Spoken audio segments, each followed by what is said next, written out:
Every day, this prisoner would deliberately get close to the guards, carefully studying the keys on their belts. Back in his cell, he'd sketch out the key's outline over and over. He couldn't afford even the tiniest mistake. Every little detail had to be perfect. So he'd draw it dozens of times just to nail the exact shape. After the guards finished their rounds, he'd light a match and peer into the lock mechanism. Then he'd roll up a piece of paper and slide it into the keyhole, using a stick to probe around inside. This way, he could capture an impression of the lock's internal structure on the paper. He'd compare this with his key drawings and fine-tune any discrepancies. But having blueprints wasn't enough to escape. He needed to actually make the key.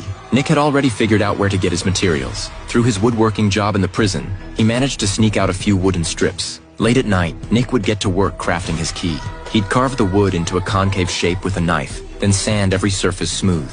After shaping the key's handle, he'd glue the pieces together and dry them under a lampshade. Once he was sure everything was solidly bonded, he'd carve out the teeth according to his blueprints. After countless hours of carving and sanding, he finally recreated that key from memory. Nick inserted the key into the lock and gently turned it. The lock popped open just like that. But opening one door didn't mean freedom.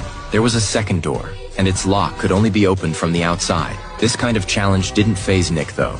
Every chance he got, he'd study the guards' keys, then craft a second key from memory. When cleaning day came around, he tested his handiwork. True to his mechanical genius, the second door opened easily too. But just as Nick tried to turn the lock back, the key got stuck. He pushed hard and the key broke suddenly. Nick panicked instantly. Will Nick manage to escape? This heart-pounding movie is called Escape from Pretoria.